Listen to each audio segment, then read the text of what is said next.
Welcome to Seeing Scarlet. It is Shelby here with Tyler, and we're back. Did y'all miss us? It's only been a week, but it feels like forever now that we do 2 episodes a week. We had a fun little ad-lib soccer interview for you. We're going to talk more about that later in this episode. They picked up 2 big pickups, had some leave, but 2 massive ones, reload only in Texas Tech soccer. First, we're going to get into women's basketball. 13-0 over the first undefeated non-conference season under Krista Gerlich. I think the first since like the 2019 COVID season. And then before that, it was back to like 2011. Like it hasn't happened a lot, despite what the haters say that we do this every year. Texas Tech does not do this every year. It's very much different. They've never gone undefeated in non-conference under Gerlich, but they all understand they have to prove it, even though I don't think that they should need to prove it to Texas Tech fans. I think that's bullshit. Pardon my French. Actually, don't pardon my French. Don't understand why a Texas Tech team needs to prove anything to get your support. But they understand that, and they're ready to do that as they start Big 12 play on Sunday in Waco. We're both going to be there. A lot of Texas Tech fans are going to be there. There's a bus going. Check out Texas Tech socials. I'm sure Tyler will talk more about that when we get to that part.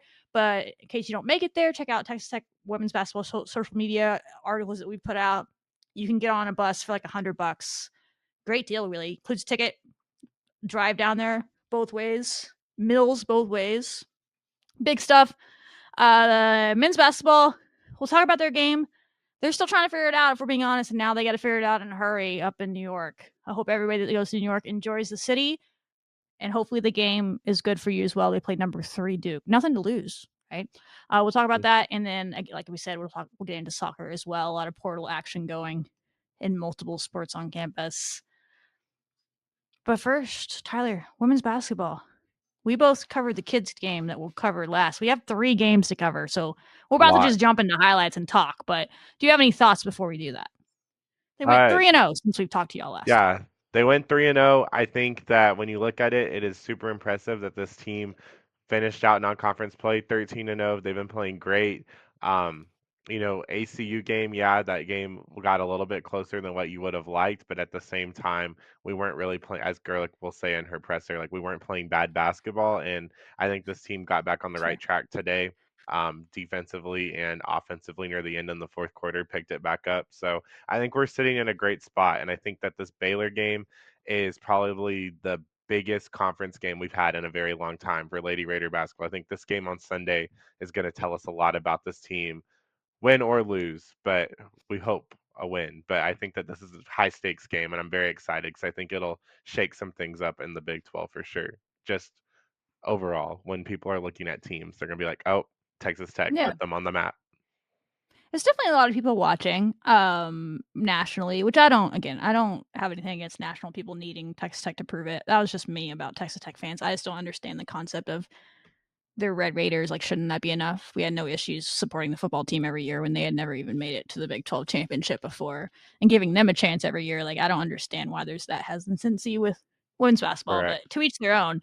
But national media, I get it. They want to wait. Texas Tech hasn't had success in the conference ranks. I think a lot of people are hoping that we do well against Baylor. A lot of people want Texas Tech to be good at basketball again, that are true basketball analysts and fans of the game, because they understand that we have a great fan base and we have a great history, and they would love to see Texas Tech get back to that, the ones that truly care about the game. So I think a lot of people will be watching that Baylor game and hoping that what we've shown shows up. And I don't have any reason to believe that it won't, but we're going to preview that game in a minute. First, we got to go through everything. They won at Washington State 82-51, won at Odessa against ACU 67-57, and then today against Jacksonville at home 76-40. We're just going to show the highlights and kind of run through the leading scores and all the things that happened. And I haven't watched most of these.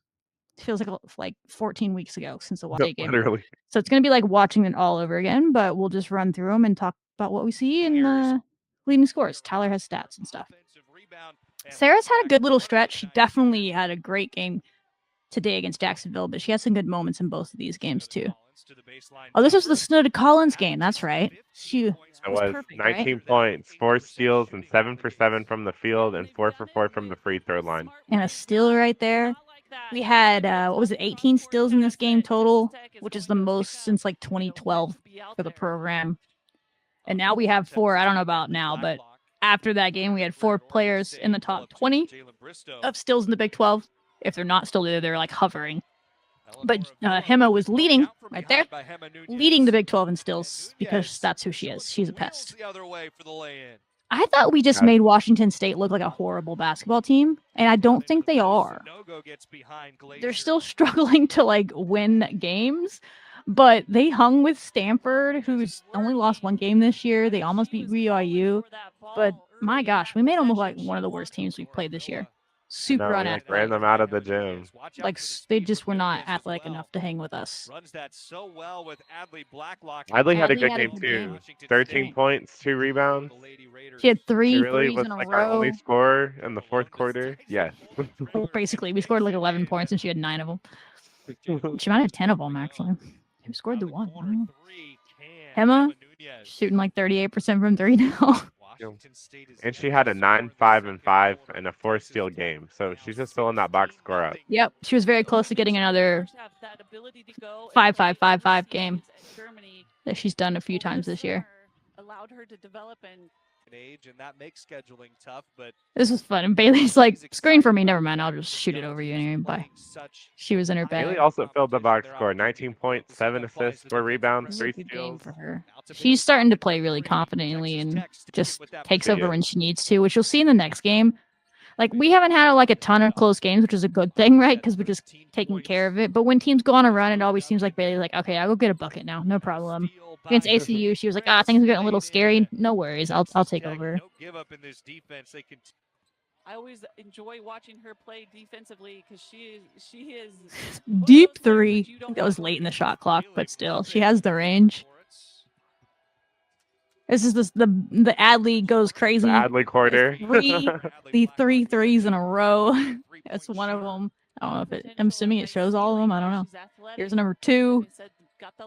Buckets. She was feeling like her old Pac-12 She saw Pac-12 on the court and she's like, remember when I was like almost Pac-12 freshman of the year, just killing it up there at Oregon State? She was having memories. There we go. She's a shooter. But I think Gerlich gave her a shout out for this too at some point. They didn't have post-game press conferences for road games. I think they'll start doing that for Big 12. So hopefully we'll be able to give you better coverage. But I think maybe on the Monday radio show she said this. If not, then it's me thinking it. But Adley came into the game and got 2 charges in like the first quarter, which I remember her doing. And then she kind of got going offensively. Adley's like been taking charges left and right. She had another one today. She should have had 2. But they called like a flop on her on the next one. But I was like, that's absurd. But anyway, she's been bringing good energy. She's getting healthy. That's the thing I think we talked about in the preview, but she missed a lot of fall. She was sick. So she didn't get to practice for like 2 or 3 weeks in their fall camp. And I think it just takes you a while to get back into shape after that. And then I think she's had some other injuries that have been holding her back, but she's starting to get healthy and find her role on the team. And we have a clip later in the show that Gerlich's going to talk all about the roster build. I think we'll explain that a little bit better. But next, any other thoughts on Washington State? Did we miss anybody? Jalen quietly doing her thing. Yeah. 12 points, 7 rebounds. I love when you can have not like massive games and still have 12 points, 7 rebounds, 2 steals, and whatever she had blocks wise. So she's been finding a way to contribute. Everybody kind of did work. Yeah, we just made them look pedestrian, went on the road, beat the spread, doubled the spread on the road. The net likes that. I think we jumped like 4 spots in the net that night. Then we went to Odessa. Quick turnaround, Tyler. Very quick turnaround. And they came from Washington State, a different time zone. I think maybe they flew back to Lubbock. This is the timeline I've gathered since then. They flew back to Lubbock Friday night, got into Lubbock about 3 a.m. Saturday morning from Washington. Then obviously they went home, slept as much as they could. They had some sort of walkthrough, shoot around prep for ACU, but nothing crazy because they just played and barely slept. And then they got on a bus Sunday to drive to Odessa.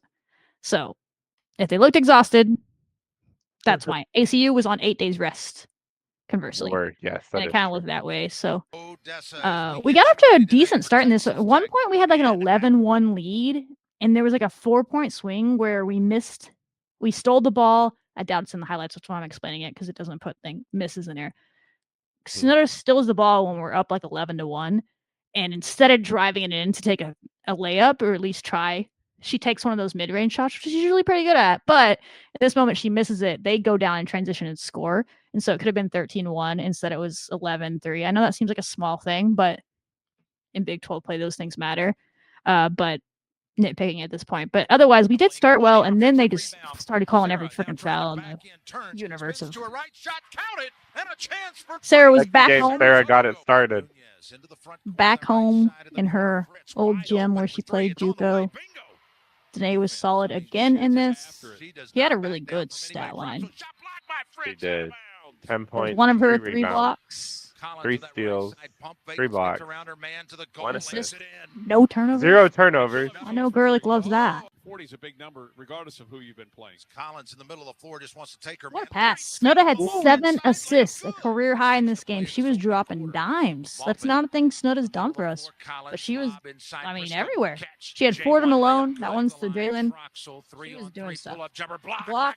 It was really a solid game for Snoda Collins. Middle of the floor against the zone. 3 straight away. Bailey, good. Up and over Peyton Hall. Got to get it in. I liked how our leaders, Bailey and Denae, really had to lock in this game and just get it scoring when ACU was hanging in close. I agree. They kind of like steadied the game, especially Bailey early and then Fritz. I mean, throughout the game, just defensively.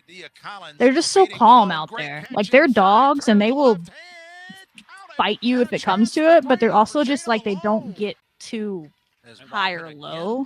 And I think when that's your leaders, like, it makes it easy to just go out there and hoop when they're not super dramatic about what's happening. We said that earlier, like, they don't care about all that bullshit. They just want to play basketball, and that's who they are. We ran that same exact play out of half today. I don't know if you noticed that, and it worked again. Jalen's been very persistent of late.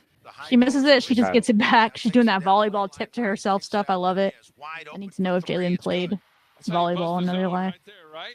Emma just makes at least 1 3 a game. Always gets her 3 in. We love it. Sydney's, this was a big stretch at the end of the third. We got 2 back-to-back steals. Emma gets on the floor here, gets it to Sydney. So back-to-back. Look at that. Whoa. That is Texas Tech Nunez. basketball. That is Lady Raider basketball. Is that moment. And we started to look like ourselves again. Denae Fritz layups. Let's go. Call her a 3-point shooter. I dare you. Kevin Nunez. Love you. What a pass. What a catch. What a finish. Look at them. Clean. So Talked to clean. Denae today after the game about her running the floor, and she said she's definitely been working on that. You see it in this game. You see it in the next game. She's kind of become like our main floor like runner. I'm like, I didn't have that on my bingo card this year, but she's very capable of it. Absolutely.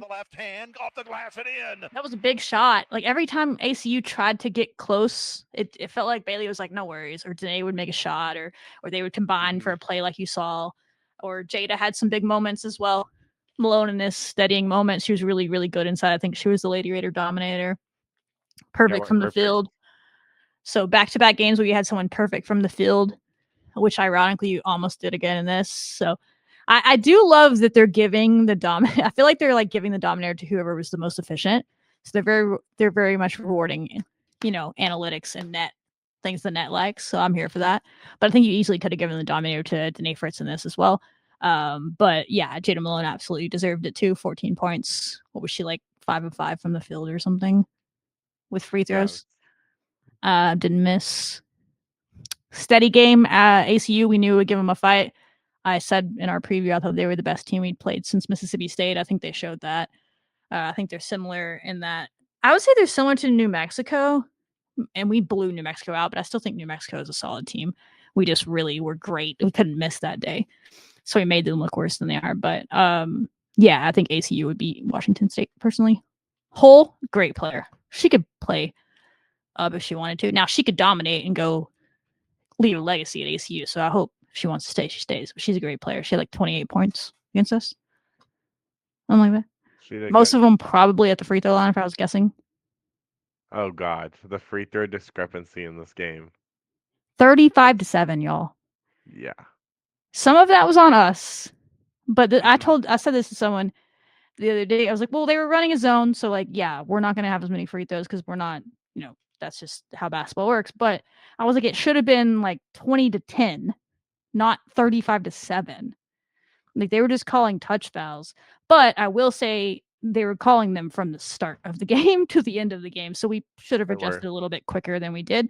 I asked Coach Gerlich about that after today's game, if there's been any discussion like amongst them, like as far as coaching wise and with the players, about reading like within the game how the refs are calling it, because sometimes they let us play and sometimes they don't.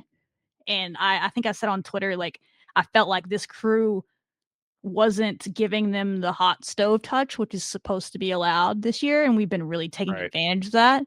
And you saw us kind of, for lack of a better description, it's a little bit of an arm bar. You can kind of like feel, you can basically touch on and off the whole game. In theory, you're supposed to be able to do that now to kind of gauge. That's not supposed to be a foul, but in this game, this crew was calling it basically. Now ACU might have scouted us and knew we were gonna do that, and they were like, hey, when they do it, lean into it, sell it. There was a little bit of that happening, so good on them. But we didn't adjust until the second half. We did much better in the second half, though. I think they only had like 9 free throws versus the 26 they had in the first half. Was nuts. So you only allow 14 field goals, and you still only you still only win by 10. But conversely, you allow 35 free throw attempts and you still win by 10. These things don't happen. I don't know if you don't follow basketball and you just watch our show, you don't typically win games where the free throw disparity is 35-7, especially when it's not at home either. So good on us for that. Well, we responded well to the adversity in this, and that's kind of good to see, right? Like, they came off of like literally no rest. I mean, they had to just go straight into this game. Fair. Had to battle through all that, getting every single call against them, but yeah, we were still able to find a way to win and to really pull away in the fourth quarter. I think that's been a big thing too, like from past teams. Like past teams, usually we break in the fourth quarter. This year, we get stronger in the fourth quarter, Which and that's is why, how you because we win don't games. have a deep rotation, but we just have a lot of like gamers.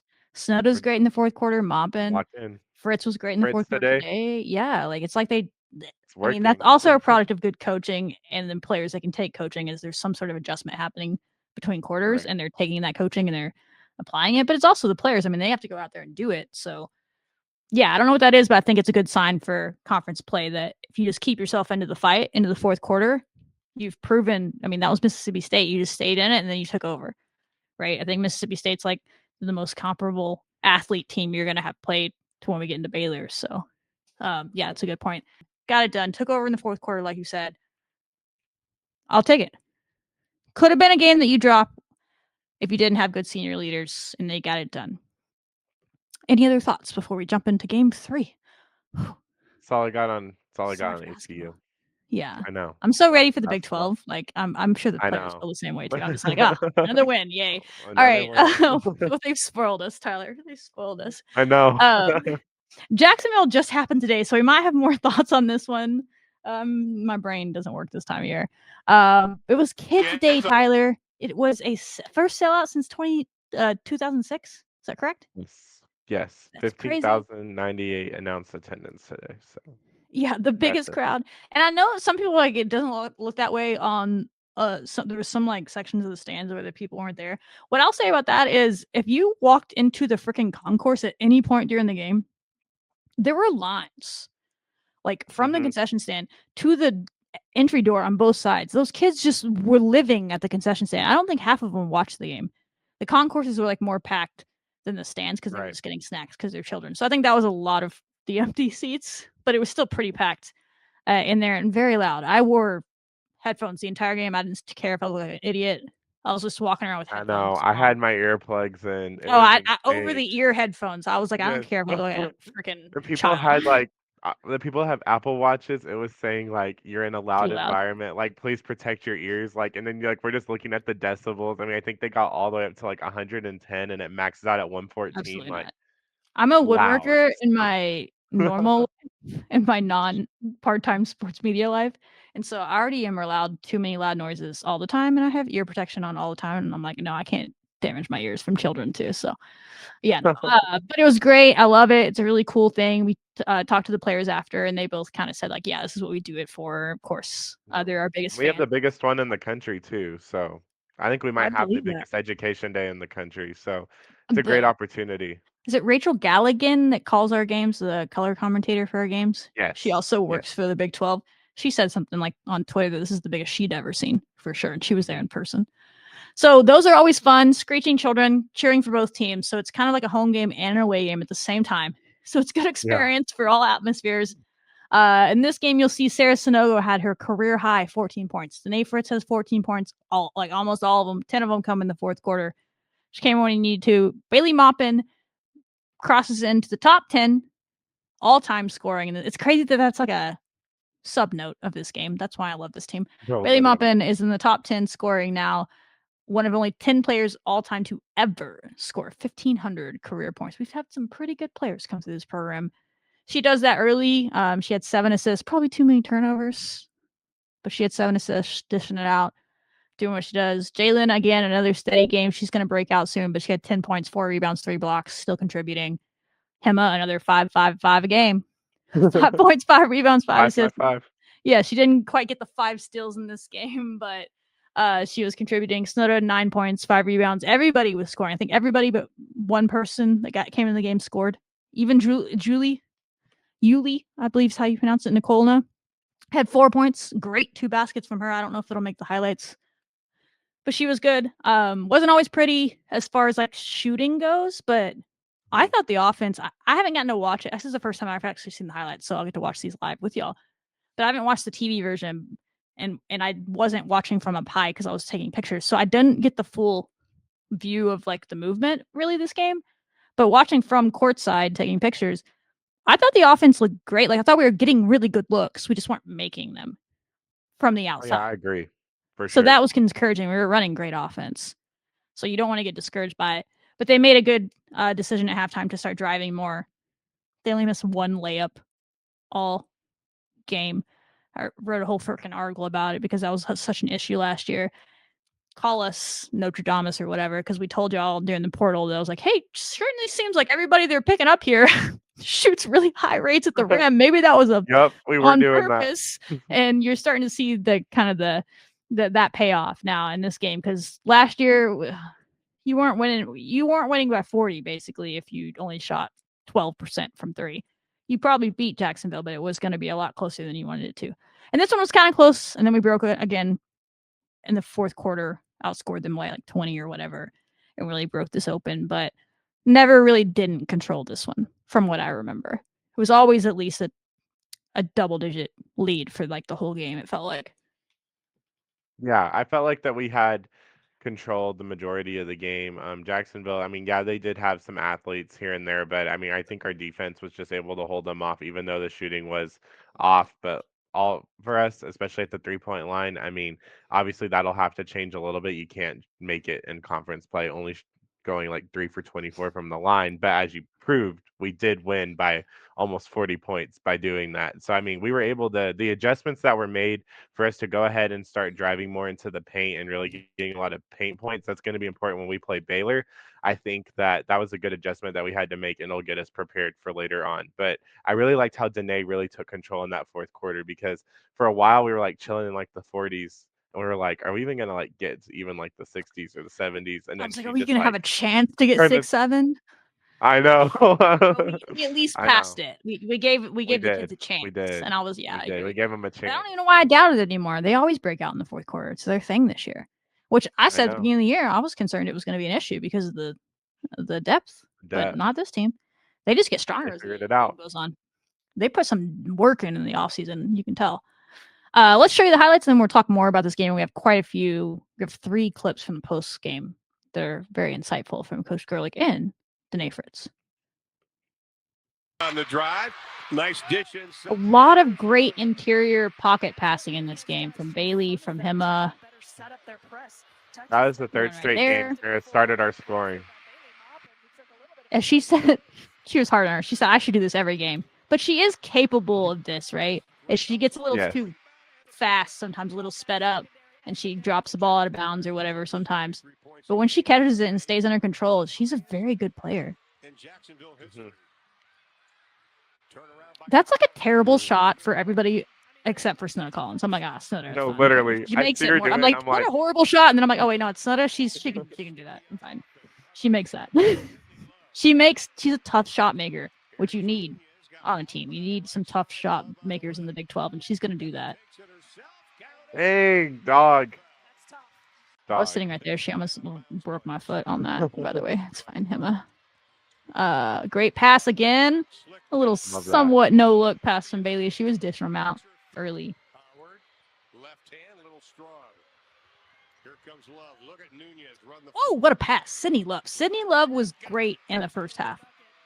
She was still solid in the second half, but she put up like 5 points, was really steady in the first half when we kind of needed someone to get some good buckets. And then Bailey made a 3 to end the half. She also should have gotten to go to the line at the end of the half, and then she talked a little shit to the girl that was trying to talk shit to Bailey. I don't know if you noticed this. But Bailey shot that 3 at the buzzer, and the girl fouled her, and they didn't call it. And then for some reason, I think it was number 23, the former 5-star, pretty sure she's a former 5-star recruit that was on their team, was like talking a little bit to Bailey about it, and Bailey was not having it. She got up and was like yelling back at her, and Denae and Emma and Snutter were like, all right, come on. Like, I love that. But it was funny. Bailey gets so pissed off. I love it. That's the same play we ran. We just showed you the highlight. Basically the same exact set we ran out at halftime against ACU. We ran it again here. Jacksonville did not do their homework. I hope Baylor didn't either. I doubt we're that bold to do it 3 games in a row. I don't know. Jalen started driving. There's not a lot of teams that have someone that can guard her in the Big 12, certainly. But, yeah, when she has a mismatch, she can take them. She's basically a guard out there. Again, Bailey and Sarah just hooping together out there. Look at this shoot. Oh, Look at that. that's Mimi, right? Or was that Sarah? No, that's Sarah. Yeah, Mimi didn't score in this. She did come out early in this game, though. Look at that move. The control. She juked out 3 people. With silly fouls this afternoon. That's the thing is, like, we have, like, I would say Bailey, Snudda, Jalen's become that. I think Sydney's capable of that. I really want to say Denae is. She's getting close to being capable of being at least a 2-level scorer. But you have, like, 3 true 3-level scorers, and then 4 to 5, like, 3-level scorers, which is what Gerlich talks a little bit about in the post game. But that's what allows us to play different styles. Like, I feel like we've won games in so many different ways this year. Like, sometimes we win it. I mean, always defense is like the backbone of everything, right? For the most part, every game. If anything, ACU was the game where it wasn't great defense because of fouling, but still. But every game, that's like the backbone of what we do. But then offensively, we've shot it really well from 3 most nights, but the couple of nights we haven't, we still found a way to win. Sometimes we're scoring inside. Sometimes it's off turnovers. Sometimes it's in transition. Sometimes it's through Jada Malone. Sometimes it's through Sarah. Sometimes Snudda goes off. Sometimes Jalen goes berserk from 3 or inside. The list goes on. It's like, it just gives you more confidence going into Big 12 play that when things get sticky, it's not like, well, we need Bailey Maupin and Jazz Shavers to both get 25 points or we're not going to have a chance. Like, I don't feel that way. Like, there's like 7 people that could get 10 points in a single game and you could win that way. So that's what's exciting about this team. We'll talk more about that in a minute, but you kind of see that in these highlights. This is why I bring that up. A lot of 3-level scores. That is odd for them. 4 rebounds by the Here we go again. Very persistent. Give me the ball. That's that girl that was yapping to Bailey. Look at that pass. There we go. Touch. I got a great picture of that. I posted it on. It's like the ball's like coming right at the camera. Oh, yeah. It was great. I was sitting right there. 3. Denae was 0 for 4 from 3 until the 4th quarter. Hit that, and then she didn't miss from the field in the 4th quarter.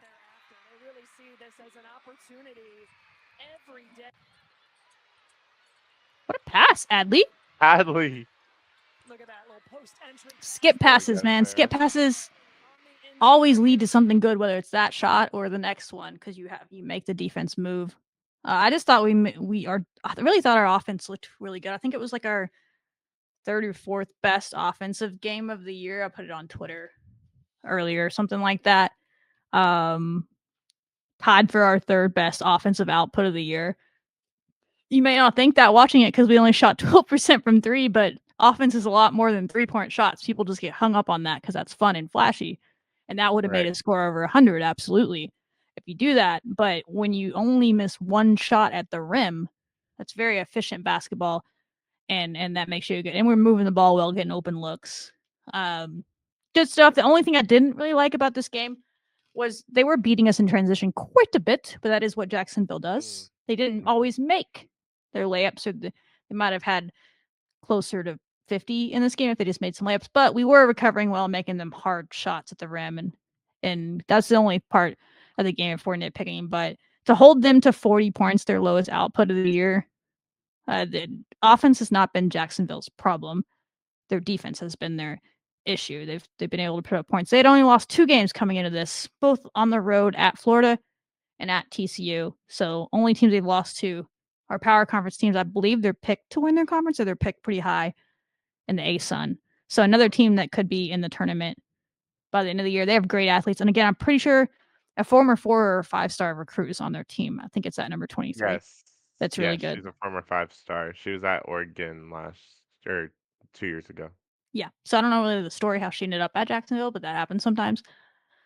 They have athletes, no doubt, and we saw them do that. So yeah, another all-around game. At one point in the first half, I noticed at halftime we had 5 players that had at least 5 points, and that goes back to what I was saying with, like, yeah, the shots weren't falling, but if you have 5 different players with 5 points, that shows you how well the ball's being moved, and it's not a lot of ISO ball, and everybody's getting involved. And as the shots start falling, everybody's gonna start scoring, and the shots didn't really ever start falling from the outside until a couple late, but they just started attacking the rim, and that's what Gerlich said at halftime was kind of the message, like, hey, just settle in and go get some easy baskets, and you'll feel better about yourself. Denae had 10 points in the fourth quarter of this.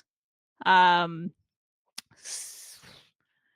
of those were layups in transition. 1 was a free throw, and 1 was a 3.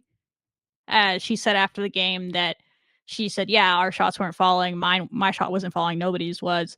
So I just knew I needed to run in transition, and Bailey and Hema would find me to get some easy looks and see the ball go through the hoop. Once she did that, then she made a 3. That's how basketball works. It's mental.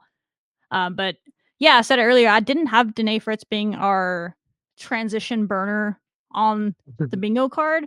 Not because she's not capable. I know if you watch our show, we know she's capable of it. She's very fast, very athletic, but it just hadn't been something she had done. But she seems to be embracing that role, and Hema and Bailey are finding her. Just the last few games, she's getting quite a few points in transition, and that's a great thing for her to open up her game, especially with the way she plays defense. She can lock down, then run. Yeah.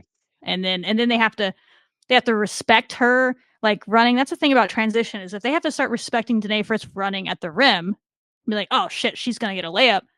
Then when they do that, she can get some transition threes, because they're gonna have to be collapsing in the lane. She can, you know what I mean? And someone else can do that. So it's just to make yourself more of a threat is big for us going into Big 12 play. Yeah, Denae has really stepped it up these past few games, and I'm really happy what I'm seeing from her, because we're definitely going to need her, and her defense has just been really great all season. And Yeah, I mean, she's been steady. Like, it's always been great. And I mean, top 10 in the Big 12 in steals. Literally. I mean, she's great. And if you add this offensive aspect where she is getting, double figures in these games, I mean, watch out. I mean, you add her into our mix. I mean, as 3-level scorer, it's over for everybody. I mean, we knew Denae Fritz as a hooper, so for everybody. Yeah, you're not wrong. You're not wrong. I think she's eking up on 8 points a game, averaging about 8 points a game now. Her and Jada both. So that's pretty big when you have 3 other people averaging 14. So, yeah, don't have many complaints about Denae Fritz. Every shot she took was a good shot. She looked comfortable out there. Bailey again had 11 points, 2 rebounds, 7 assists, like we said. Got into the top 10. Just good stuff all around. Yeah, the only thing I was really concerned about was the transition stuff. Gerlich did kind of talk about that in the post game though. So that's the thing I like about this team, is like every time I'm like, oh man, this is a little concerning. Like before I can even bring it up, like they bring it up themselves in the post game. So like they're very aware of what is needing to be fixed.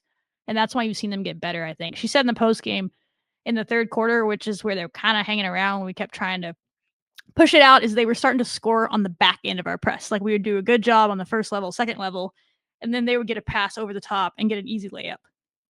And she said, we can't allow that when we know we're so good in the half court, right? And that this Right. team can't score on us in the half court. So if we're going to press them, it has to be beneficial, basically, is what she's saying. And what I like, though, is in the fourth quarter, we really turned up our press. And that's really what kind of allowed us to score. So instead of being like, oh, we can't do this, just go play half court defense. No, we said, just play better in the half, just play better press. Like, just do your job and your assignments better. Right. They kind of like coached them in between quarters, and you saw them come out in the fourth quarter, and their press was really good. So just another thing of where this team can make adjustments pretty quickly and get it done. Yeah, defense definitely. 40 points, impressive. Got to carry that in though to Baylor into conference play because, again, you win games in the Big 12 with defense. Our men's basketball coach said that you have to play good defense in order to win in the Big 12. Same thing on the women's side. So at least we have defense down. Yes. Yeah, we have like a really long clip from Gerlich that I'm just going to paraphrase because we have some two others. But she talked about, you can go watch the full press conference on YouTube, about someone had, once again, for like the 14th straight press conference, bless her heart, had asked what is different about this team. And so she was giving an answer about that. And then she said the players are different. So I had followed up and said, but like the skill sets of the players feel different and how they mesh. And she went on like a 2-minute kind of where she broke down the entire offense, which is really intriguing, and you should go watch it. But basically she just talks about how they all fit into the system and they recruited to the system, and that there's a lot of 3-level scorers on this team and they can score in different ways. And then everybody kind of fits into their role. And the best thing I liked is she said, she said the kids don't on this team, they don't care. They don't care. And by don't care, she means they don't care who's scoring. If Bailey's hot, they're going to give Bailey the ball. If Jada Malone can't miss, they're going to feed her until she misses, or they make an adjustment. They don't care about their stats, right? Case in point, I put this in the article, but case in point, Bailey friggin' Maupin gets into the top 10 of scoring all time. That's a major milestone for this university. Huge. Not in the post-game press conference. They send out the players that had the 2 best games. Like, and Bailey doesn't care. Bailey's like, I'll talk to them next week. It's fine. Like, you know what I mean? Like, Bailey probably doesn't want to go in there, actually. You know what I mean? And it's like not even the main story. Like, you know, some years it would have been like Bailey Maupin's in the top 10 scoring because that's all you have to talk about. No, you have all these other people to talk about, and it changes every game. So she goes on this and she breaks down the roster and how they put it together. That's good. Then to get into Baylor, I asked Denae, Fritz, if you don't listen to the radio show that Gerlich has on Mondays at Rudy's Barbecue, she told this great story. I don't even know if you heard this, Tyler. She told this great story about the offseason, about how the returners are really who she gives credit to for really setting the tone of the toughness for this team. And she named them all off. And she said they've all done things, but she's like, one specific thing that just sticks out in her brain was there was this one practice early. They were running whatever drill, and one of the newcomers was on the sidelines just watching at normal.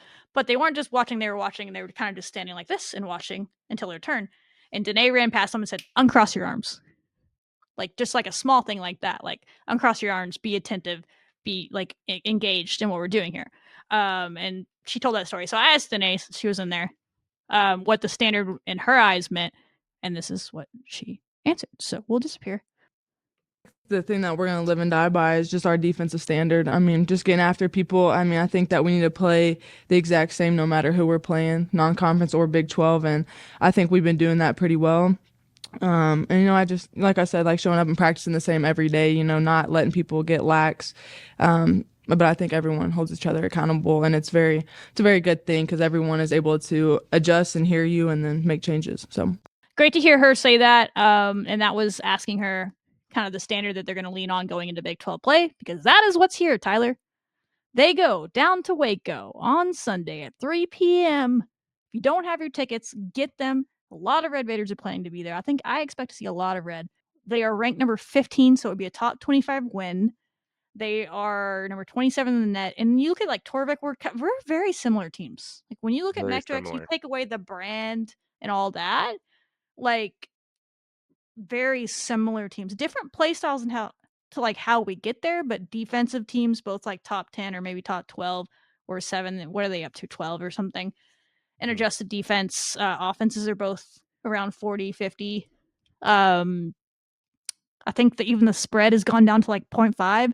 Like it's just gotten to be like a very even matchup that we're going into. There is a question mark around one of their best players in Talia Scott if she's going to play in this game.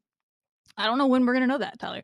They do have a game on Thursday night, so perhaps after you're watching this, depending on when you're watching the show, if she plays in that, then you'll have your answer.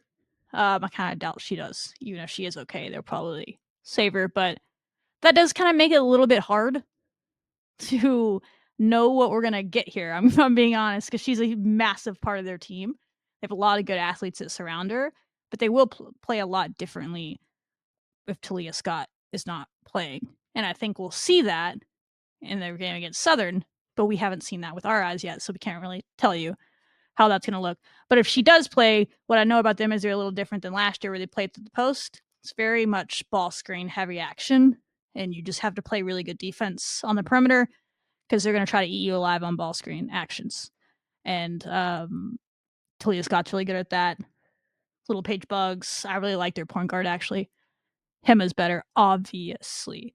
But Van Geitenbeek, who was hurt for them last year, is very similar to him and like just a really steady, true point guard.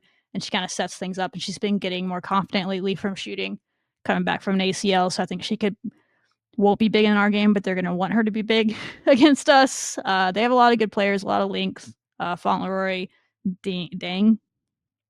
I think we'll play a lot more if Scott isn't. And then, their freshman, Kirsten Johnson's a freshman, correct? I really like her passion in the Texas game. They got whooped against Texas, but they were down 20, and this girl came to the game, made a bucket, and she like got after it like she had just scored the game-winning bucket. That's a bit exaggeration, but she made a shot and was like, "Let's go," as if it was like got them within 2 points. And then she went down and made a defensive play, and there was like a small 6-0 run that Baylor had just off of her energy. So I like her a lot. But yeah, just good athletes. They different than how they were last year, where they played very much through their post. Now it's kind of guard-oriented offense, getting to the rim, kick-out shooters. Talia Scott's very much the focal point of their offense. If he doesn't play, it'll probably be a lot of Little Paige Bugs, Fauntleroy, and Geitenbeek, if I was guessing. But I do think the Dang girl will get a lot more minutes than she's been getting. Yeah, I agree with that. I think that it's really hard because if Talia Scott's in, then they're going to try to, their entire offense is centered around going through her, and that's honestly respectable. I mean, she's a very good player, transferred in from Auburn. Smaller Bree Scott like type player. Just go get the 3-level score. Yes, but again, that did look like a pretty last that we heard from the Baylor coach, it was a lower leg injury, looked like an ankle injury, so we don't know if she'll be back. If not, then I expect to see like kind of definitely not what we saw last year because they all had post play, but I think you see a lot of Little Paige Bugs doing her thing, and she's literally almost a walking double-double. She's one of the top rebounders in the Big 12, and she's only a 6'1" guard, so she can get up there and rebound it. Guard forward combo, I guess. For sure. Fauntleroy, her 3-point shooting has gotten a lot better this year. She added that a little bit more to her game. She's averaging almost 10 points a game and 5 rebounds. She's going to be huge. I think those two are going to be that connection that we're going to see a lot in this game. And then, Yuting Dang, that's someone, she is their 3-point assassin. They've gotten her in a lot. That's what she did at Auburn. They put her in. She shoots threes, gets them to try to do their thing. But, like, the thing about Baylor is last year they were very heavy in the paint. Like, I think we got outscored insane in the paint. It was like, because that's all that they did was post. I was on a cruise and I just came back and Tyler just did a whole long thing about I did how they made layups and we did not, and I was like, oh no, I'm not gonna watch it. But it was rough. But this year you pulled up their shot chart and they like just shoot all over everywhere. I'm looking at it right now. I should have made it where y'all could see the screen, but it's like just red everywhere. No, their true shooting percentage is like in the 98th percentile in the country. True shooting percentage of 61.7% as a team, which is 98th percentile in the country. Obviously, Talia Scott is a big part of that, but that's not just her. For reference, we've been shooting it really well as well. We're one of the better true shooting teams in the country. And true shooting is counting like 3-pointers and 2s and free throw. It's like all together. 56%, which is 89th percentile in the country. Still very good. They're 98th. So both offenses have been pretty efficient. It's just the way we go about it. We score a lot off of turnovers more than they do. Like, I think we score like 21 points off of turnovers.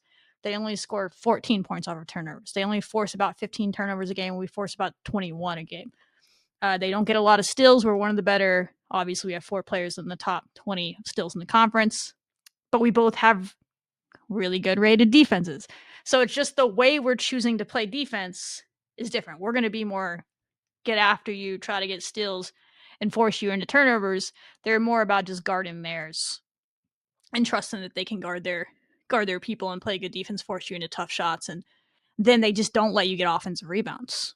We don't rebound it well on the offensive end. So at this point, I'm just expecting us not to get offensive rebounds. But Tyler, there's always, maybe I'm hoping we like turn up our level a little bit. Yeah, you Big would 12 think. play. We've Right. made it here. Maybe we've just been like, we have never been going through the motions, but I have wondered if this team's like, God, can we just play? Because the intensity in like a Mississippi State game, for instance, particularly on the defensive rebounding end, was a lot different than we've seen even today from our team. Solid rebounding, but not like that game where Snow Collins was mossing people with one Literally arm mossing in the people. paint and throwing them to the ground and just staring at them and then going down to the other end and shooting on them. That's the energy you're going to need against Baylor. Yeah, Baylor. They're gonna be like on it. They're gonna be on it with the ball. They're gonna be physical down there. That's the other thing. Speaking of physicality, you had looked it up. They only average 10 fouls Yeah, a game. it's wild. It's just the way they're playing defense. Like, again, maybe they haven't had a lot of people challenge them, but they just played Texas. So I don't Yeah. know if they fouled more in that game and that pulled it up a little bit, but that's very impressive to have one of the better defenses on paper. Until they played Texas, they hadn't really allowed many points. And to be doing it without fouling, it's intriguing to me. Because if they don't get in foul trouble, but we do get in foul trouble, then we have issues because we have a shorter. We're not going to have a bench to go into. And I think that's kind of how we need to like read the room. How are the refs going to let us play? You would assume conference play, they're going to let us be physical. We're not going to have whatever reffing crew was there in Odessa. But if that does It's happen, possible. it's possible we have to be careful because we can't open that can of worms because it could get ugly real quick. But you hope that they'll let us both bring the intensity, but in that week you're able to force Baylor into turnovers is what you would hope, just like Texas They did. do turn it Maybe over not 30, about but 17 times per game, but a lot. I think that percentage shot up a lot because they almost it had did. 30 against Texas. But we were talking about that before we recorded. Is obviously we're not Texas. I think Texas is Final Four, Right. four caliber team. It hurts me to say that, but that's true. They just have a lot of size. When you watch Texas play, it's like watching a almost like a pro body team play with the size that they have, especially on the inside and then everywhere.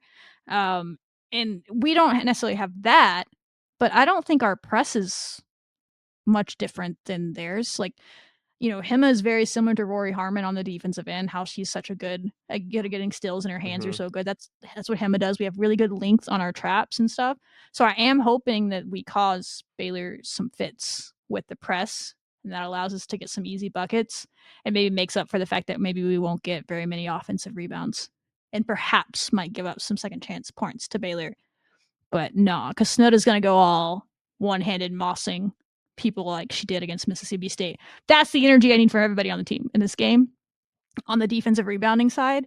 And I think if we defensive rebound well, keep them off the boards, if we get some offensive rebounds, I'm kind of giving up on that hope. It's just like not who we are, but we also don't miss a lot of shots until today. So like it's hard to get offensive rebounds, but yeah, I think persistent Jalen though getting that, yeah, and then like Jada was she Malone has down been a there? known offensive rebounder. So I mean, penetrate the paint and try to go after it. For sure, I agree. I think Crash the board. I think there's potential there in the press for us to turn them over. I think that's how you win the game.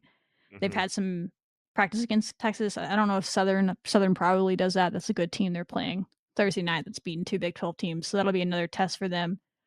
And a chance to maybe figure things out if Scott is going to be out. But we'll know more on Scott later in the week. The Big 12 is now required to do injury reports for women's basketball. That's new. Didn't have to do that in the past. So I don't know the details. I think maybe like 48 hours before it'll pop up on the website. This will be the first game. We'll know how it works moving forward, but it's a new thing. And I don't know how forthcoming you have to be. Like, I don't know what it's going to say. Like, we're going to have to put our own out there too. So I don't know how it's going to work, but something to watch. I'm sure our coaches will be on top of it. It makes it a little bit difficult, but they'll prepare either way. It's kind of nice that they have a game Thursday where you can see kind of how they'll look For sure. a little bit. For sure. Yep. Any other thoughts on Baylor that we missed? Oh, you have a Just lot of notes. Let them know. oh no, I just have fun notes in this storylines. Okay. Obviously, it's Denae's former school, so hopefully she comes out, with Sure. vengeance. She played them last year though, so maybe like that. She did. Maybe the emotions of it are Right. past, Maybe the but emotions are not there. And then she's also comfortable shooting in that gym. Let's look at it from a positive, not like a yes, revenge thing, yes, but like yeah, she's put up a lot of positive. shots in that gym, and she's Yes, gonna go she's gonna do crazy. it again. She's gonna go crazy again. And then another story is our coach, Katera Chappell. She These are was the facts. former assistant coach under Baylor's now assistant coach, Johnny Harris from Auburn. And Katera is very familiar with Talia Scott. So in the event, and Yuting Dang. So in the event that She knows the scouting she has report. she knows the scouting report. She's gonna have a huge Also, role in this game. didn't she play for Johnny Harris? Like that was her position coach when she was at Mississippi State. So Yes, like she she's like did. a Yes. major mentor in Qatar's life. Like this is a major person Literally, it's in her a life. huge So that's storyline. pretty cool for her. I'm sure they'll get to talk it up before and after the game. So that's always cool. Yeah, there's a lot of things like that in basketball. It's a really small world at the end of the day. So especially with the transfer portal and players moving and coaches, but players and coaches are the same. They all just move everywhere. So yeah. I think it's a really evenly matched game on paper. Both teams are going to find out about themselves one way or another. I don't think it's like the end of the world if Texas Tech loses this game. It's a ranked team. But I think as long as they compete, but man, I really think they can. I'll put it this way: Baylor's going to have to play well to beat us, and I haven't always felt that way going into Big 12 games. It's been more like, man, we're going to have to play above our heads to win a game. I don't feel that way this year against most teams in the Big 12. And Baylor's certainly not one of them. I just feel like if we just go play our basketball and everybody contributes, no one has to play out of their minds. And someone's going to get hot and we'll give them the ball and our defense is going to do our thing. They just seem really confident and they should be. So I hope fans start coming around. I'm excited for them to get the chance to prove it if they need to prove it to y'all. I hate that. Gerlich. Speaking of, actually, we do have a clip about that. We'll show you this clip and then we'll move into the next. But it's from Gerlich talking about this concept of needing to prove it to people and the belief in the team that they have. Saying that it is not easy. It is not easy to win, period, right? And then to win 13-0 in our non-conference when I think our kids have approached it just exactly correct. Like we literally have just kept our head down and we're like, who's next? What's next? And I feel like we've played. I mean, ACU was ugly, but we still played pretty well. Like that was one of our top offensive efficiency games. Today we didn't shoot it great, but we still played pretty well. We played defense. You know, I feel like this team hasn't had those moments where it's just like we're throwing our hands up and like they're just not locked in. Like they've really been locked in. And I think that that goes to their maturity. I think that goes to their mindset. Obviously their unity. I've said that 100 times. But I'm super proud of the mindset that they're and the approach that they're taking day by day. And it is like I know as well as anybody. We have done well in non-conference before, but this is different. And I really think that, it's going to be a great game on Sunday. I'm excited for the matchup. I'm excited for our kids to have that opportunity. I'm excited for Lady Raider Nation to get behind us and help us because we need that help. I clearly get that we have to prove it to people, but at the same time, like jump on board and come help us, right? Because it takes all of us to get it done. So if you believe in us, I think that will go a long ways. Yes. We've said that before. I don't want to rant on it because whatever. It just annoys me that this team has to earn people's support. Just go support them and see what happens. Like, imagine if there's a lot of Red Raiders that show up for the women's basketball team at Waco, just like they would the men's, and take over that place. That would absolutely help Texas Tech win. And you know how massive a win that would be for the program and the trajectory? Huge. But they don't get that benefit of the doubt. They don't get that help. They have to win 7 games and then people are going to show up and then we'll help you. Like, how about you help them win the 7 games? Like, I don't understand why people don't have that about them, but that's a rant for another day, and everybody's different. So I'm hoping people start coming around. I'm starting to see it online. People are talking about them more, which they should be. Yeah, win or lose, this is a much better team than they've had in years. The stats back it up.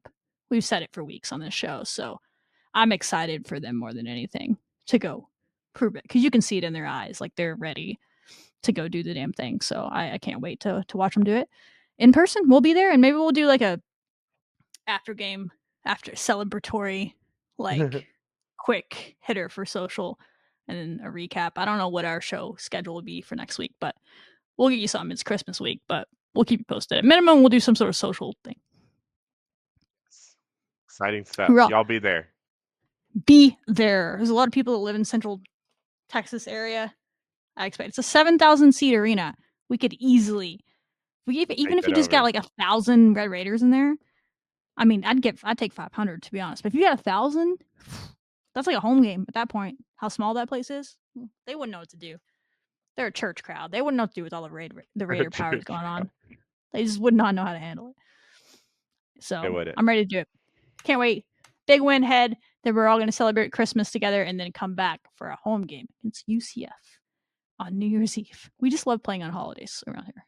We love it. We love it. Men's basketball. Tough one, Tyler. I very much trust Grant McCaslin, but the defense has just been not getting better. There was some growth in the LSU game, and we all thought maybe we had taken some strides. Hasn't been able to replicate it. Some of that's health reasons. There's concern about Luke Benbore, who went out hurt against Northern Colorado, and we haven't got an update on him that I've seen at least, but I've been busy today. But they call it a non-contact injury, although I'm pretty sure he landed on someone's foot. But nonetheless, tweaked his knee, which is never good. If he doesn't come back, that's concerning. But they lost to Arkansas 86-93, and then they beat Northern Colorado in a barn burner 101-90. No defense had. Lawan Watts did hoop, though. Put him on his back. My guy. And did the damn thing offensively to carry us now with a career high of 36 points. We'll get into all the other stats, but just the overall vibe I have from this team is they're very good offensively. Like, I'm unconcerned about. They remind me a little bit of Arizona State last year, where they could just score with anybody, and they played these ridiculous, like, triple overtime, 120 to 110 games with all these people in the Big 12. But at the end of the day, they only won 4 Big 12 games because they couldn't play a lick of defense. I think we're a little bit better than that team. I think this team right now is like a 9-win team in Big 12 play. But by God, if they just play some defense, Tyler, which we know is in them because we've seen it in spurts, they could eke their way up towards the top of conference and do what they want to do this year. And then who knows? Like, you have 2 of the best players in the country on your team. You just need to play a little bit of defense to kind of match together. So I'm kind of in the same place I was 2 episodes ago, where I still don't really see that alpha or that leader on this team outwardly. I kind of think Lawan Watts is trying to be that dude, which I don't know if I saw coming, but I think I see him trying, and I don't know if he's afraid to step on toes because he's new, but I kind of need him to just stop being afraid to step on toes and start taking leadership. If that's not, I just don't think that that's a JT thing. I don't think that's a C4 thing. They're just not those type of people. Some people don't want to be leaders in that way. They lead by example. I feel like Lawan Watts was diving on the floor a few times. He was talking to people. Maybe he's the guy that's going to do it. Maybe. I mean, he had himself one hell of a game yesterday, so you would offensively, hope that he did the damn thing. He's still getting there defensively, but he was like hustling. 6 rebounds. He was getting on the floor. Like, he was doing his best to give some effort out there. Yeah, I mean, literally, if they played some defense and were able to, like, Arkansas was a very winnable game. I thought that we were looking great, and in the last 6 minutes of the fourth quarter, it was kind of like, in that one. Yeah, it was like, what are we doing? We only played 6 players in that game, so clearly we were tired. Again, we're still trying to get healthy and figure things out. And then last night, everybody, the game got really close, and then of course it was 90-101. Couldn't find any defense, and then Coach McCaslin after the game said this team is nowhere near a team that can win games in the Big 12 defensively. He said it's not a scheme issue, it's a lack of effort. Yowza. and now they'll have to go more No into their punches bench. pulled there. And Yeah, that's he what's went on to frustrating. say, yeah, I don't blame him. He said like he's kind of at a loss as far as like figuring out who to put out there that can play defense, and that he's going to have to go deep into his bench and sacrifice some offense to put some guys out there to play defense. I don't understand why Leon Horner's not getting more minutes. That one doesn't make sense to me. I assume he must be injured, but he's stressed out. But like for him not to play in Arkansas when we only have 6 players, and then he didn't play in Northern Colorado when it was like anybody want to play defense, anybody. I just would expect it to like throw him out there for a few minutes here or there. That one's weird to me, but maybe he's dealing with something we don't know about. It's just like to only have 6 players play against Arkansas. I get the temptation to play. I think Christian and JT both played 40 minutes, which is wild. I get that temptation, but that's just not gonna work. And Grant said that he knows that, and that's why you saw. You even saw Jazz Henderson get into the game against Northern Colorado. Like he's trying to figure out who can get in there and spot those guys.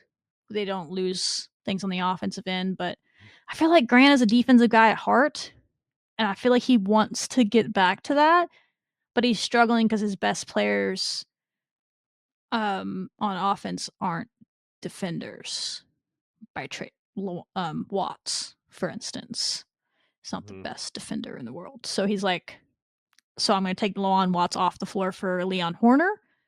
And it's like, maybe sometimes you should. I don't know. Like, it's just like he's going to have to find that balance, I think.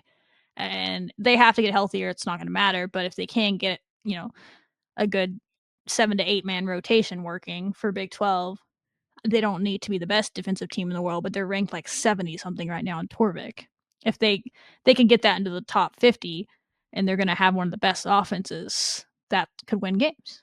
It's not going to win a championship. I do very much believe that defense matters, and you need to be at least in the top 20 to win a championship.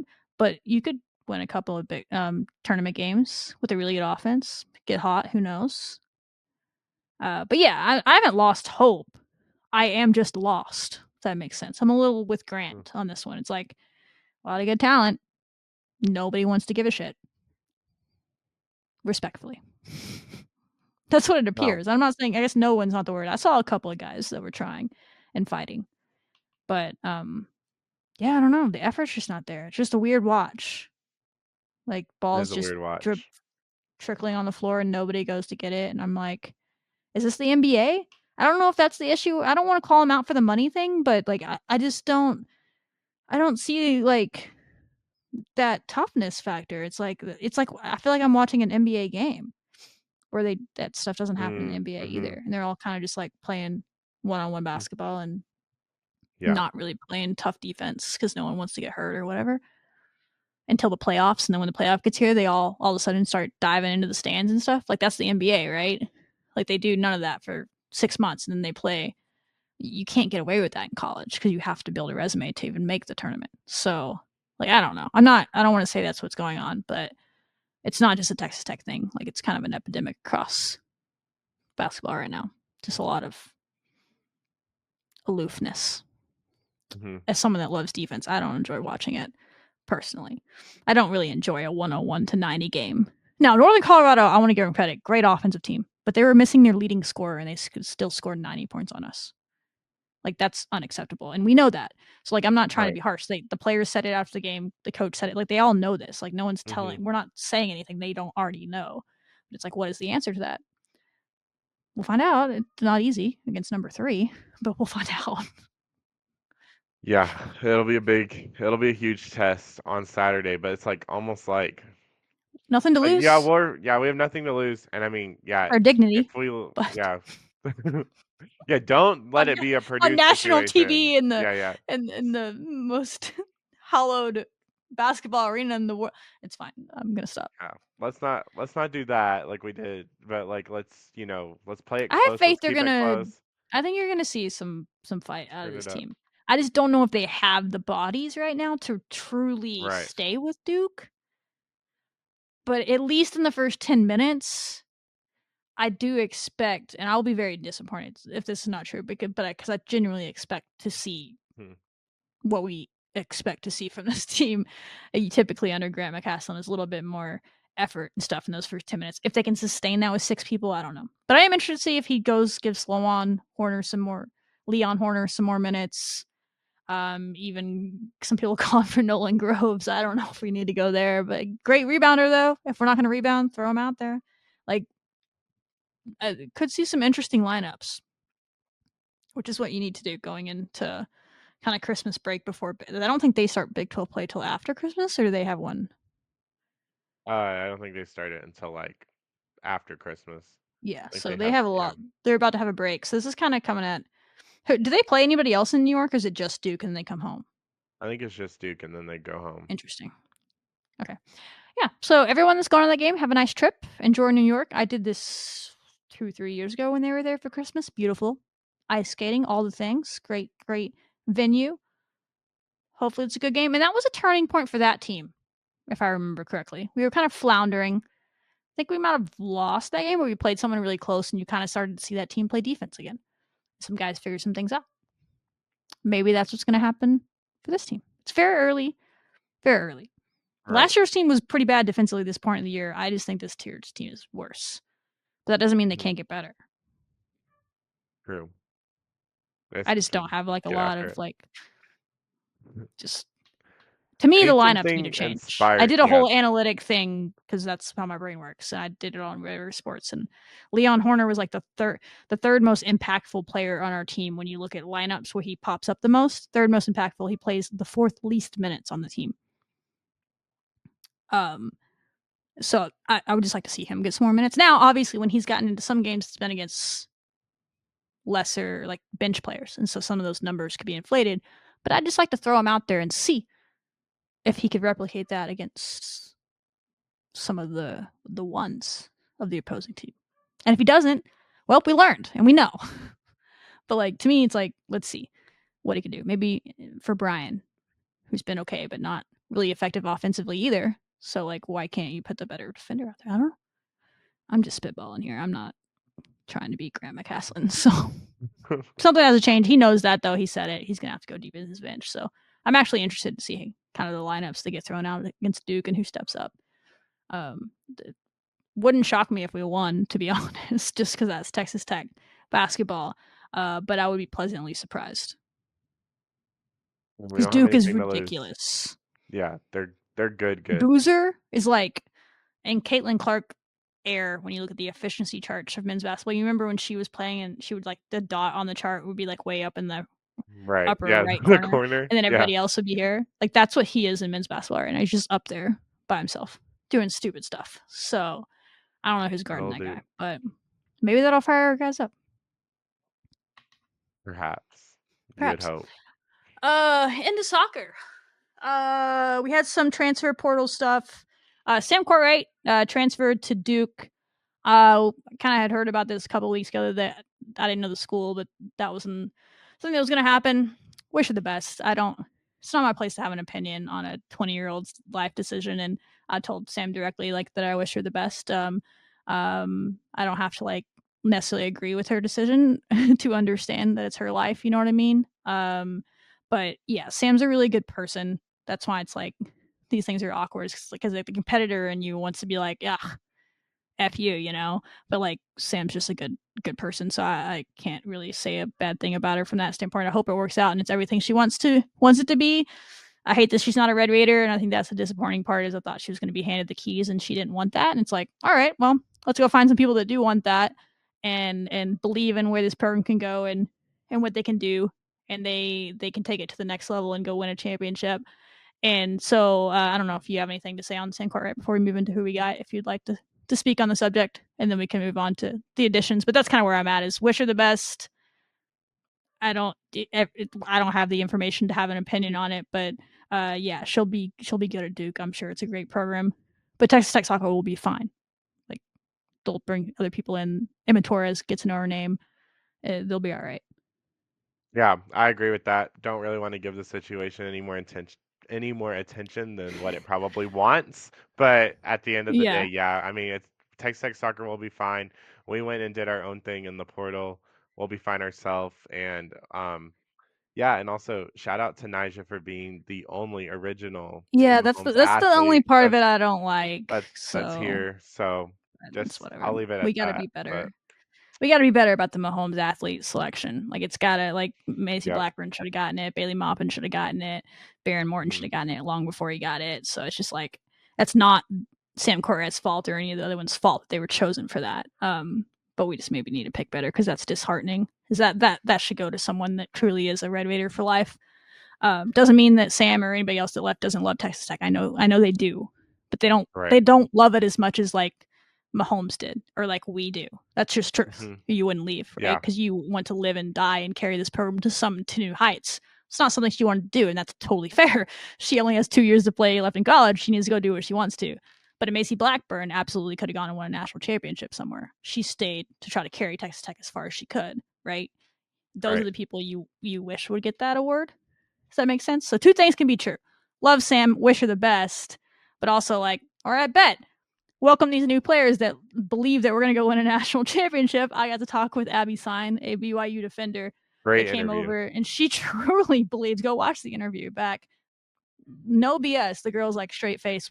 Yeah, Texas Tech could win a national championship. She is a former youth national team player herself. Played on a lot of the teams really young, and then had some injuries issues, and then fought her way back to get that recognition again in college, and was in the first ever U.S. college ID camp. There was only about 42 players selected for that. And May Raleigh Greason for Texas Tech was there. Abby Sign from BYU was there. And then our other transfer pickup that we just got the other day, and Addie Todd, who's a goalkeeper from 2-time national championship winning Florida State, was at that same camp. So we just picked up 2 of the 42 Let's go. best college players that were getting evaluated by U.S. Soccer. And then we had one that was already there. Anyway, and Raleigh was at that camp. So you have 3 from that 42 now on your team.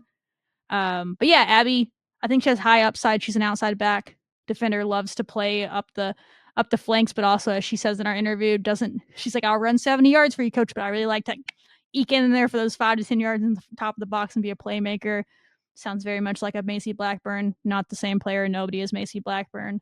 But the fact that she likes to get up, Kylie Barr is the same way, right? It's just another player that's going to attack and just do what we do. So I'm excited for her to get that opportunity. Didn't get a ton of run at BYU because she was injured. Just a fresh start for her. Again, you can go watch that full interview, but I like her vibes. She believes that Texas Tech is not just good enough to win the Big 12. She's like, yeah, well, why can't Texas Tech go all the way? She believes it. She sees it. And those are the people you need in your program. You can't have people that don't believe it. It's not going to work. All in can't just be a stamp on your leg. Like, the people actually have to believe that. You know what I mean? She's going to believe that.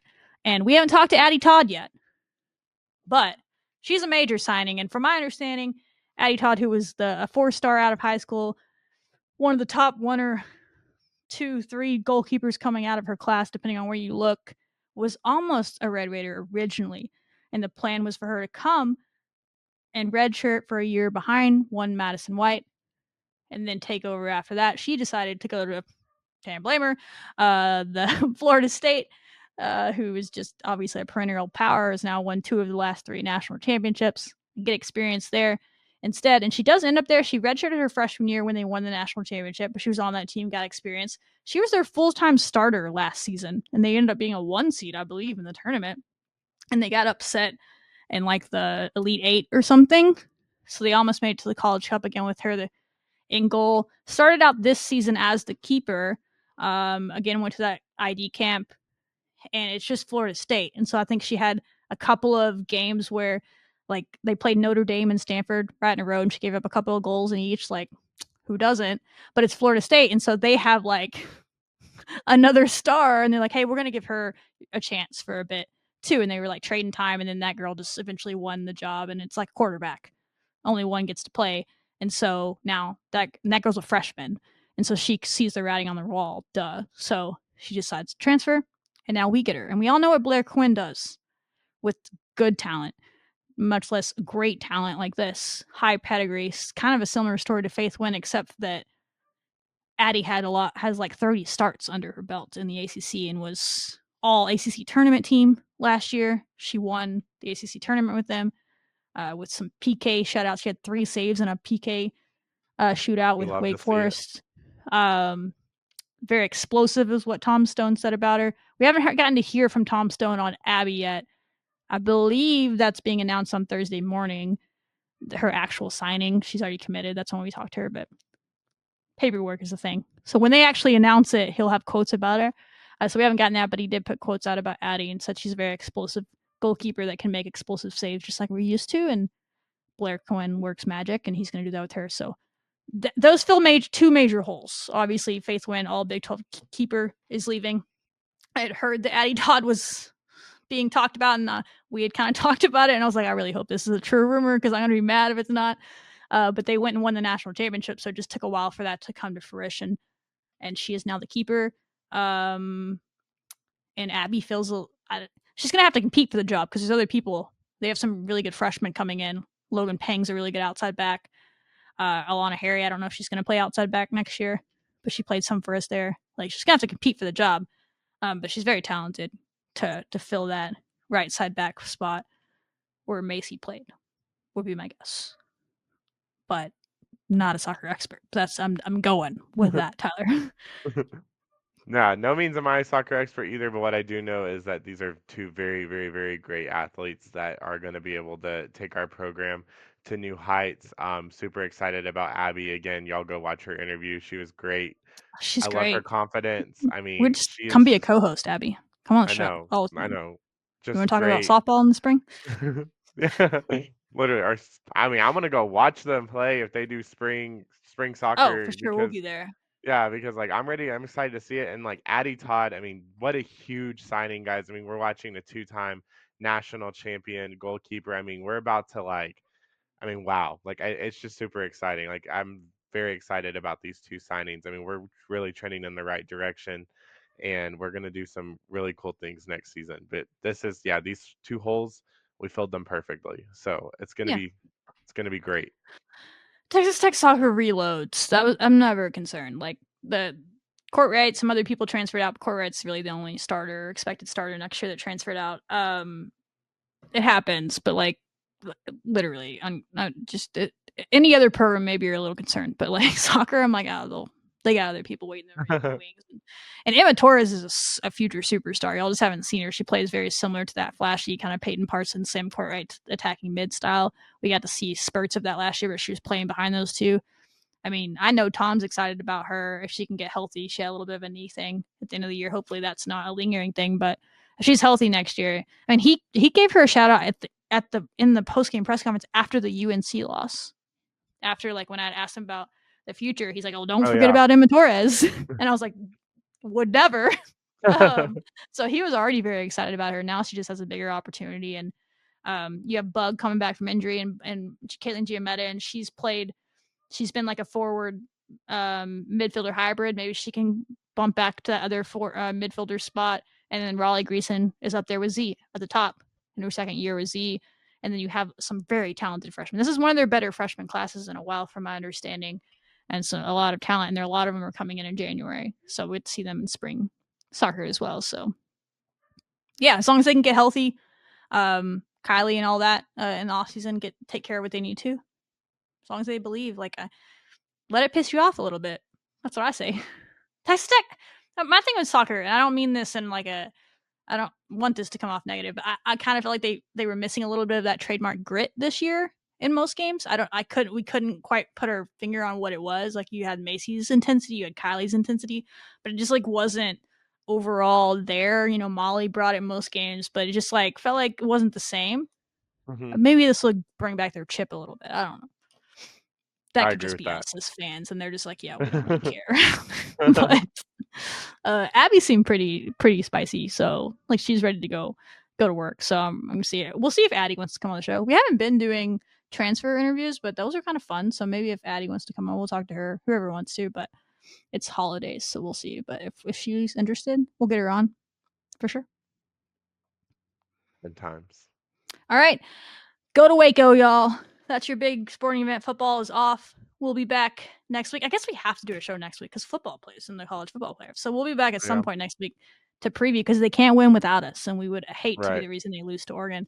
So we'll either sneak that in after Christmas or before. We'll figure out when we're going to do the show next week for y'all. We'll both be traveling, so it'll be like in random rooms or wherever. So, but we'll get it done with internet. Get a dub in Waco. Men's basketball is going to bounce back and at least play with more intensity in New York. And soccer, I think, is done right now in the portal, but let them cook if they have anybody else. So, go team. We'll talk about volleyball another time. I don't have the energy for you guys right now. I would say something I shouldn't say. So, we'll leave it there on them. Be better. All right. That's all I have, Tyler. As always, wreck 'em. Rack 'em.